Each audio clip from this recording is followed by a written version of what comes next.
In this episode, the curtain is pulled back completely, and we're finally getting some answers as to what exactly is going on in Westview. Let's dive into exactly what went down in episode 4 of Wandavision. Right away, I gotta say, the start of the episode was phenomenal, man. Awesome. It's such a cool scene. I feel like a lot of people, a lot of fans have asked about, like, what are the real world repercussions, right, of having everyone missing due to the snap, or as they call it, the blip, right, for 5 years, and then all of a sudden everyone comes back, right? And we get a glimpse of that. We get a glimpse of a real life, real world situation in a hospital in that exact moment, right? And it delivers the intensity and the fear, the craziness around that particular moment. It plays it delivers that excellently, right? So we live through that moment through our avatar, who is Monica Rambeau. Of course, we've seen, it's not the first time that we're seeing her, it's just the first time that we're seeing her at this age, right? Monica Rambeau, the daughter of Maria Rambeau, the friend of Carol Danvers, none other than Captain Marvel, who we saw all these characters in the Captain Marvel movie. Now, that movie took place in the 90s, in which we saw Monica as a little girl, right? So makes complete sense that now, in the present day of the Marvel Cinematic Universe, we're seeing her as a full-grown adult. I love the way the opening, the very first image that we get is the dust, man. And I love that this dust has pretty much just become iconic with this moment, with the snap, right, in general, right? As soon as I saw that dust, it just clicks in your mind right away. Oh, that's it. This has to do with either Infinity War or Endgame. I love it. We soon get it comes together. Monica reforms, right, and we'll get confirmation that it is during the events of Endgame, right? She's confused. To her knowledge, she's been maybe sleeping for a couple of hours. Little does she know that 5 years have actually passed, and the person that she was there in the hospital for, which turns out to be her mother, is no longer there, and actually no longer even living, which is pretty sad. The Marvel Studio intro plays, and from that point, we pretty much get confirmation that this is not going to be a sitcom episode, right? This is taking place in the known Marvel Cinematic Universe, completely outside of this fabricated reality that Wanda has created, right? So we see Monica is a part of S.W.O.R.D. It seems to have actually been initially formed by her mother herself. Nice little tidbit we get as they're walking in. We see a plaque with Maria Rambeau's name and the nickname Photon, that being a call to one of the hero names that her daughter, Monica Rambeau, actually takes up. Monica is working for S.W.O.R.D. That has been confirmed, and she's looking to get back in there, right? Get back to space and fight the good fight. Unfortunately, she can't. Due to protocol set up by her very own mother, she has to stay doing missions on the ground, right? And thus, they send her to Westview, New Jersey, where people are vanishing. She meets up with Jimmy Woo, who we have already seen in the second Ant-Man movie. I had actually completely forgotten about this, and if it was not for one of my stream viewers last night pointing that out, I probably would have not known that. So shout out to your killer. Thank you for that. Really nice callback to that movie as well, when they first show him and he whips out his card to give to Maria. He uses the little trick that Scott uses in the Ant-Man movie, and then Jimmy actually asked him how he did that trick. So either Scott taught him or he looked it up online and he figured it out himself. But yeah, it seems he figured out how to do the trick. So it was nice to see that. Jimmy then proceeds to give Monica the rundown of what's going on, the fact that people are missing, the fact that nobody even seems to be aware of this town, Westview, that they're speaking of, that they're looking for, and the fact that they can't actually go into the town as well. Upon investigating this fact, Monica gets sucked in to the reality, right? That is WandaVision. and thus the hunt for Maria Rambeau begins. So this episode as a whole is pretty much just giving us context for a lot of the stuff, for the things that we've seen in the first 3 episodes, right? A lot of the things that have made us question, kind of ask like, what the heck is going on here? Why is this happening? We get a lot of those things answered due to this episode right here. We see that Sword sets up base right outside of Westview, so we now know that all of the military personnel and all that kind of stuff that's out there is because of Sword actually directly investigating what is going on inside Westview in order to try to get Monica back. We're shortly introduced to another character that we haven't seen for quite some time, Darcy Lewis, played by the wonderful Kat Dennings. We haven't seen her since Thor 2. Wow, yeah, that's a real long time. But she's back, and it's great. Yay! So she's there. It seems that they gather a group of people to try to get, professional consultations as to what could possibly be going on with this force field, with Westview in general, right? Due directly to Darcy's investigation, they managed to get a signal, an image of exactly what is going inside of Westview, and that is pretty much Wandavision, right? The sitcom that has been playing out inside this reality that we as viewers of the show have already witnessed in the first 3 episodes. So they're now showing us the moment in which they, Sword, are witnessing exactly what we already saw, basically, as well. So at this point, Darcy and Jimmy Woo, they team up and are trying to basically narrow the possibilities as to what is going on. They start off with trying to identify the people that are showing up in the sitcom, in the show. This part right here is very interesting because they managed to pinpoint everyone that shows up into the second episode, the part where the Wanda gets the radio message. That's very important to keep in mind. I'll tell you why in a bit, but up to that point, every character that shows up, they've managed to pinpoint an ID to each one of them, except if we look at the board, the only one missing and the only one without an ID is Agnes. There have been rumors that Agnes is actually a character from the Marvel Comics called Agatha Harkness, right? Who kind of serves as a kind of mentor to Scarlet Witch. I myself, I'm not 100% sure about that, just because I don't completely understand how that would line up with what's going on in the series thus far. So I'm a little bit hesitant on that theory, right? Agnes in the show in particular has stood out, her being one of the first characters outside of Wanda and Vision to be introduced. And due to the things that she says, there have been kind of dropping small hints that maybe she does know a little bit more. She's leading on that she knows a little bit more about what's going on, right, than we are led to believe. I don't exactly know what exactly is going on with her character, but just wanted to point that out. The fact that she hasn't been ID'd is a significant thing, and it goes without saying that she's more than likely going to play a pivotal role in the series moving forward. Now, the other main character that's not on the board as well is Dottie. The main reason for this is because Dottie has yet to be introduced in the show, right? After this ID, the character scene, we then get a moment where Jimmy and Darcy try to interfere, send a radio message into the WandaVision universe, right?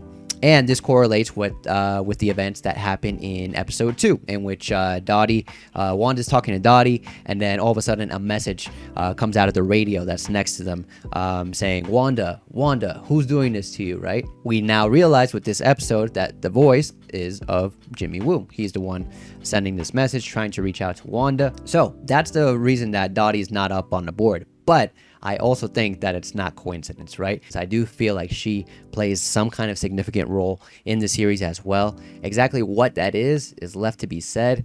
I find it interesting. This scene, I went back and watched the scene in episode 2 where Wanda and Dottie have that exchange, and it is very interesting, actually, now knowing that the radio message comes from Woo himself. Beforehand, Dottie seemed very hostile, right? But there is this moment when the radio message is coming through. There is this moment where she is legitimately confused, right? She asks Wanda, who is she, right? So it's easy to think. So you could think that she is actually a part of kind of this town that Wanda has taken hostage, right? To play out her dream in Wandavision. But the fact then that she like breaks the glass and then her blood, it comes out as it shows up as a bright red, right? When the universe is in all black and white. I think that is kind of like something to like take note of as well, and trying to kind of the show telling us like, hey, like this character is like something, you know, that we should keep an eye out for. But again, yeah, as far as there's still a lot of mystery, still a lot of with this episode we're getting a lot of questions answers, but there's still a lot of mystery in regards to Agnes and Dottie in particular, who some of these characters are and what their intentions are, right? Because I'll try to break this down. Out of all this, I want to tie this back to episode 3 as well, where Vision was talking to Agnes and Herb outside, and Herb is trying to tell Vision exactly that, you know, we're all something, right? So I'm not exactly sure what exactly is going on, because we already know that there's, you know, people there for different reasons, right? We know Monica was not a part of that town, right? She just got sucked in there, right? Then obviously we have the town, the people of Westview, right? Before WandaVision was a thing. The actual people that lived in that town that are now essentially being held hostage, right? By this whole situation. And then we have characters like Agnes and Dottie, who seem to have some kind of consciousness or are aware of what is going on, but we don't exactly know what their intentions are, whether they're malevolent or not. So still a lot of mystery in the show. I will be honest, I was kind of disappointed that they were kind of like pulling the curtains back so early on. I feel like any kind of like glitch moments that we see, this is assuming that some of the future episodes will go back to the, you know, the WandaVision format and kind of put us into the you know, the sitcom universe that she's playing out. Assuming that does come back, you know, now like these glitch moments that happen, I feel like they're not going to make so much of an impact, right? Now knowing exactly what's going on behind the scenes. But then again, maybe it's more than likely that we don't even have the full picture exactly of what's going on behind the scenes. So who knows? We'll see. So after that scene where they try to reach out to Wanda, they're looking at the 3rd episode, and they get to that moment where Geraldine makes that slip of the tongue mentioning Ultron, and thus Wanda proceeds to get her butt out of there. In the real world, we then proceed to see the alarms go off. Everyone rushes outside to find Monica laying there on the ground. Now, the question begets, and the question that's been around basically for a while now, is exactly how much of this reality is due to Wanda, right? How much control does she actually have over everything that's going on, and how much is being influenced by some kind of outside entity? In my last video, I gave the breakdown as far as who that outside entity can be. If you haven't checked it out, I'll put the link up in the card for you to check out. But I am starting to become more and more of the mindset that Wanda herself is actually kind of perpetuating things, right? And that could very well lead to believe that she was the one who initiated things as well, and that whoever is taking advantage of the situation is just someone that happened to like stumble upon. The reason I say this is because when all of these like moments, like glitch moments that I call them, happen, moments in which Wanda is kind of like starting to snap out of the reality that she's created, she makes it a point to like kind of set things back onto course, right? More and more I am of the mindset that this is kind of working. It's kind of having like an addict effect on Wanda, right? The same way that someone is addicted, becomes addicted to something, and they have, you know, family and friends reaching out to them, telling them that they're, you know, what they're doing is hurting them, right? Causing them harm. And those people can witness that, but they still have, you know, the reason they come back to the drug, to the vice, whatever it may be, is because it just feels too good, right? It just, for them, it's euphoria, right? They can't let it go. And I kind of get the feeling that's what's happening with Wanda. I feel like Wanda may have some part of her consciousness may be aware that she's being taken advantage of, right? That she is, that somebody is there, like, trying to pull some strings. But she is so fixated with living out this fantasy, with living out her dream life, right? With the person that she loves, that even when these moments arise, she wants to, like, shut it out completely and just jump back in to her drug, right? To the thing that makes her feel so good, right? More than anything else ever could.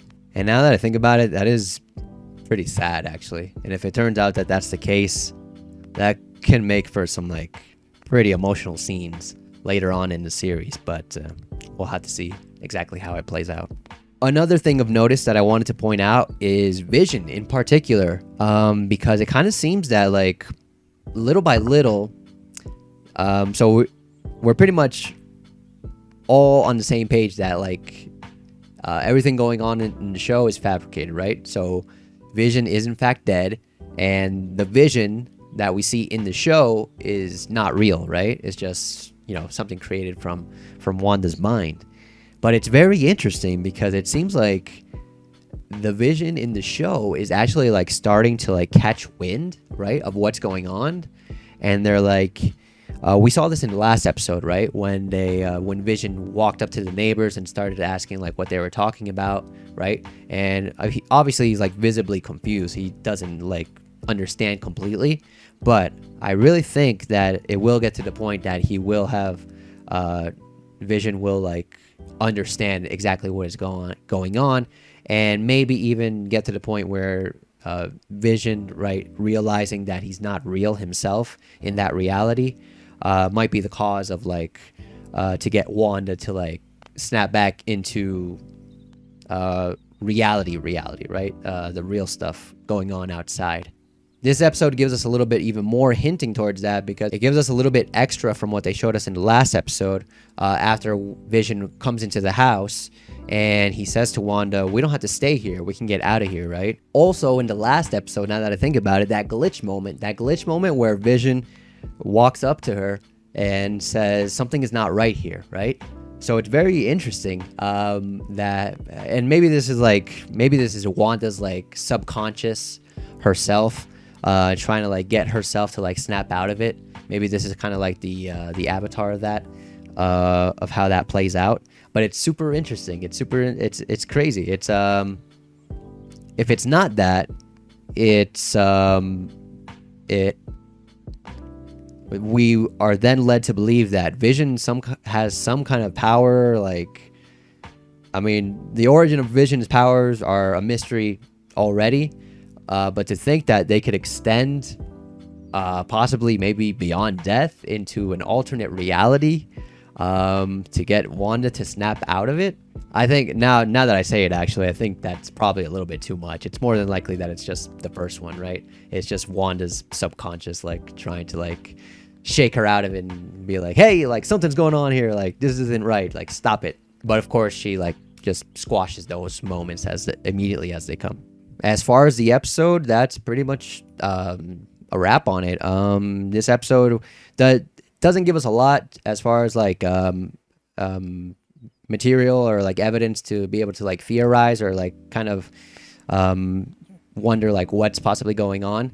As far as, like, the bigger picture, right? We already know they made it pretty apparent that, Sword was involved and, like, there was some kind of monitoring going on. So a lot of the predictions, made, after watching the first episodes, they're pretty much hit the nail on the head. But as far as what exactly is going on, as far as some kind of outside entity being involved, there's still a lot of mystery around that right there, right? So I'm very excited to see what exactly is going to lead up to the moment where we find out about that. But yeah, pretty much this episode was just like additional context for the events that we witnessed in the first 3 episodes. So it'll be exciting to, with the next episode, to finally, now that everyone's pretty much, I guess we can say, on the same page, get the ball rolling again and move forward with the story. Another thing, just one last thing I wanted to point out before you go. On the whiteboard where Jimmy Woo is setting up like the investigation, they're starting to like track down the characters, who they relate to as far as residents from Westview. One of the things on that whiteboard mentioned scrolls, right? So this is interesting, the fact that they are aware of scrolls, right? After their initial introduction to the MCU in Captain Marvel, and the fact that they could possibly be playing a role in this situation altogether. So it was recently confirmed that Secret Invasion is going to be introduced into the MCU. So maybe somehow this has something to do with that as well. Also, just one of those things that I want to get out there. And one of the questions that Wu writes up on the board is, why is it a sitcom, right? So my theory is that between the events of when we first see Wanda in Age of Ultron to when we next see Wanda in Civil War, right? Of course, presumably there's some time, between those two that passes. My theory is that her being from Sokovia, now being in the United States, right, for the first time, she is basically engrossed in American culture. Being an immigrant myself, I am very well aware that something that many people do in order to get more familiar with the culture and more familiar with the language as well is indulge in a lot of daytime television. And what do they put on daytime television? Sitcoms. That's right. They play all the reruns, right? From the 50s, 60s, 70s. And I believe that is why we're getting this reality that she's created has played out the way is being played out that the way that it is, right? Due to her that binging, right? That daytime television binge. This has pretty much been the mold for her utopia, for her dream to play out. This would also account as to why her accent changes so significantly from Age of Ultron to Civil War, right? So I just wanted to throw that fun bit out there. Again, let me know what you think. Please leave a comment as to what you thought about the episode, what you thought about the theories that I have, what I noticed, what I had to say here in this video. As always, I love to hear what you guys think as well. As always, like and subscribe so you don't miss the next video that'll be out after the next episode of Wandavision drops, as well as plenty other videos that I like to drop. Of course, a lot of the content that you'll see here is from my streaming that I do on Twitch over at twitch.com/singleplayerhero. So if you do happen to see this, feel free to stop by over there.